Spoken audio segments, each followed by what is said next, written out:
بسم اللہ الرحمن الرحیم جزا اللہ عنا محمد ما اہلہ صلی اللہ علیہ وسلم۔ محترم ناظرین، دوستوں، السلام علیکم ورحمۃ اللہ وبرکاتہ۔ آج محرم الحرام کی 4 تاریخ ہے۔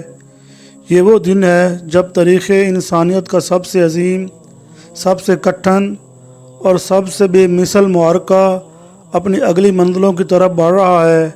تاریخ کے اوراق گواہ ہیں کہ کربلا کے تپتے ہوئے صحرا میں جہاں تمازت آفتاب سے ریت کا ذرہ ذرہ انگارہ بن چکا تھا، وہاں نواسہ رسول، جگر گوشہ فاطمہ حضرت امام حسین علیہ السلام اور ان کے چند درجن باوفا ساتھیوں کا محاصرہ تنگ کیا جا رہا تھا۔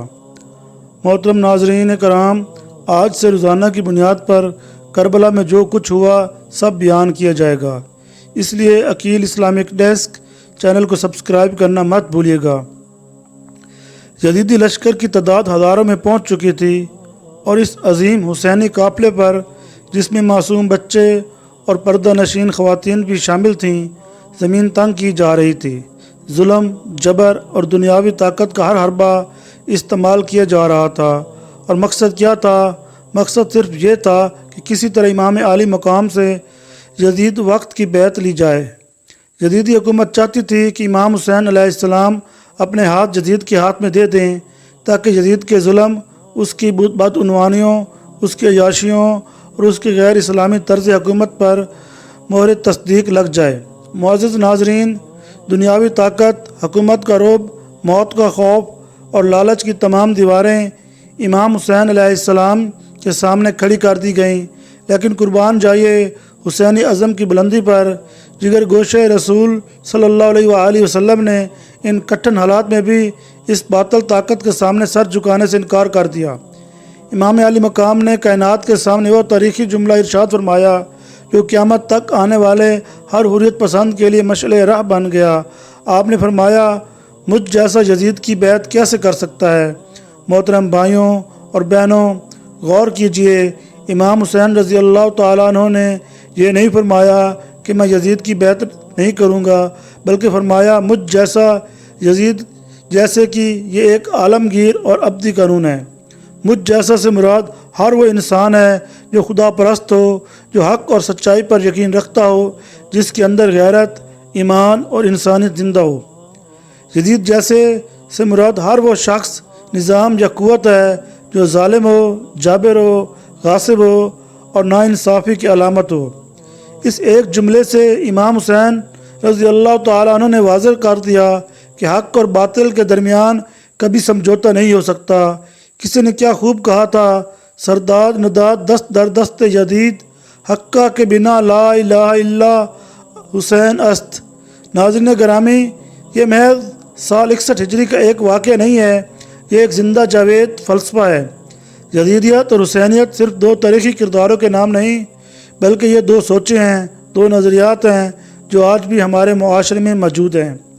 جب آپ کے سامنے معاشرے میں ظلم ہو رہا ہو، جب کسی غریب کا حق مارا جا رہا ہو، جب رشوت اور بدعنوانی کا بازار گرم ہو، جب ناانصافی عروج پر ہو، تو وہاں اپنے ذاتی مفاد یا نوکری بچانے کے لیے خاموش رہ جانا یا اس ظالم نظام کا حصہ بن جانا یزیدیت ہے۔ اور اس کے برعکس، جب آپ کے سامنے غلط کام ہو رہا ہو اور آپ اپنے نقصان کی پرواہ کیے بغیر اپنی جان اور مال کو خطرے میں ڈال کر بھی سچ کا ساتھ دیں، حق کی آواز بلند کریں، چاہے آپ اس راہ میں اکیلے ہی کیوں نہ رہ جائیں، تو یاد رکھیے وہی کردار حسینیت کہلاتا ہے۔ حسینیت ہمیں سکھاتی ہے کہ کثرت اور اقلیت کی کوئی اہمیت نہیں ہوتی۔ یزید کے پاس لاکھوں کی فوج تھی، دنیاوی وسائل تھے، اقتدار تھا، لیکن آج تاریخ کے کوڑے دان میں اس کا نام لینے والا کوئی نہیں۔ امام حسین رضی اللہ تعالیٰ عنہ کے پاس صرف 72 نفوس تھے، پیاس تھی، تپتی ہوئی ریت تھی، لیکن آج دنیا کے ہر کونے میں السلام علیکہ یا عبداللہ الحسین کی صدائیں گونج رہی ہیں۔ محترم ناظرین سامعین، آج 4 محرم الحرام کا یہ دن ہمیں اپنی زندگیوں کا محاسبہ کرنے کی دعوت دیتا ہے۔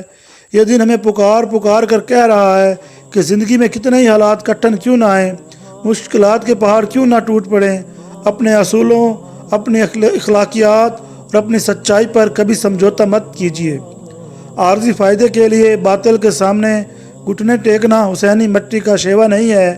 آئیے آج کے اس مبارک اور پرملال دن پر ہم یہ عہد کریں کہ ہم اپنی انفرادی اور اجتماعی زندگی میں ہمیشہ حق کا ساتھ دیں گے، ظلم کے خلاف اور مظلوم کے حق میں آواز اٹھائیں گے اور اپنے کردار سے ثابت کریں گے کہ ہم واقعی امام علی مقام کے چاہنے والے ہیں۔ آخر میں جوش مری آبادی کے اس خوبصورت شعر کے ساتھ اجازت چاہوں گا۔ انسان کو بیدار تو ہو لینے دو، انسان کو بیدار تو ہو لینے دو، ہر قوم پکارے گی ہمارے ہیں حسین۔ وآخر دعوانا ان الحمدللہ رب العالمین۔ السلام علیکم ورحمۃ اللہ وبرکاتہ۔ آج سے روزانہ کی بنیاد پر کربلا میں جو کچھ ہوا سب بیان کیا جائے گا، اس لیے عقیل اسلامک ڈیسک کو سبسکرائب کرنا مت بھولیے گا۔ شکریہ۔